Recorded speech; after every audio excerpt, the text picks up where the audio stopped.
Ladies and gentlemen, welcome back to the analysis of YOLENO TV. I hope you're well from wherever you're watching this channel. Now, the World Bank has decided to block the disbursement of a loan, a 97 billion loan that was supposed to be given to the Kenyan government. This is a very strong message from the World Bank. Now, this is coming a day after there was information that the US had cancelled the Vice President's visit of Kenya. Now, we are going to talk about that in another analysis. But in this analysis, ladies and gentlemen, I want us to focus on why did the World Bank suddenly suspend the loan.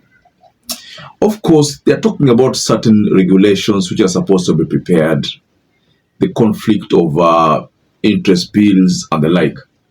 I believe you understand something here. There's the issue of conflict of interest. Now, you remember recently there was a bill that was tabled whereby you sign the bill, politicians can actually transact with the government. Initially, they were being barred from transacting with the government directly, but this time round they can. So this is why I think the World Bank is looking at the policies from two perspectives and realizing that these guys want to make themselves richer at the expense of Kenyans who are going to pay these taxes. So something that you also need to understand is that the funding was originally expected in July under the Development Policy Operations Program, which was linked to the government's meeting specific reform milestones.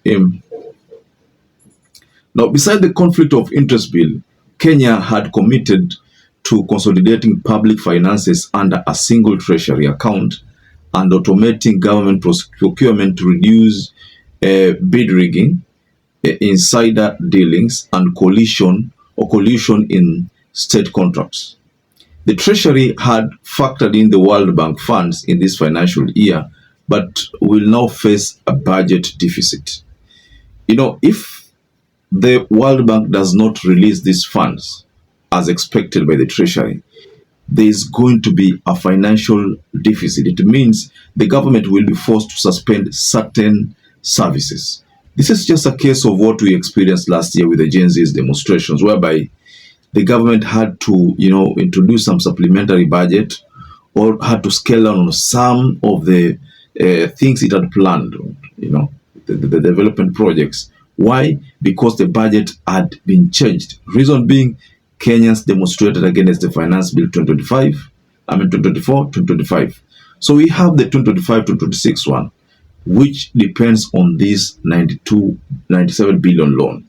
So if that money is not dispersed, if the World Bank does not release the funds, then there are certain projects which will not be done. Now, CS Body had anticipated the loans release following the National Assembly's passage of an amended conflict of interest bill intended to strengthen transparency, accountability, and corruption.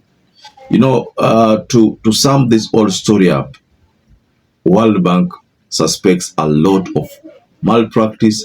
World Bank suspects there's going to be a lot of corruption because of the conflict of interest bill. So this conflict of interest bill is the main reason why World Bank is hesitant to disburse this, because it's as if the World Bank is wondering, these guys, they have allowed their politicians to transact with the government. Then what does that mean? It means these people will most likely squander this money. Then the people, the citizens, will be forced to pay heavily for loans which they did not enjoy. Remember, whenever there are demonstrations, two bodies are normally affected. One, the World Bank. In fact, it is always the World Bank that is affected because most of the time these fundings, it's said that they normally help governments steal from the people.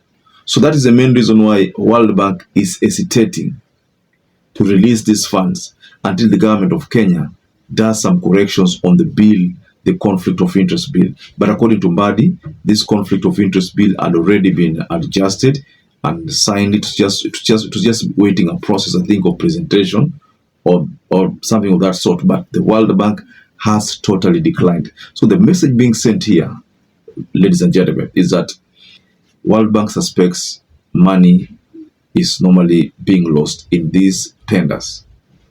So, ladies and gentlemen, just go below in the comment section and tell us what you think about the statement from the World Bank.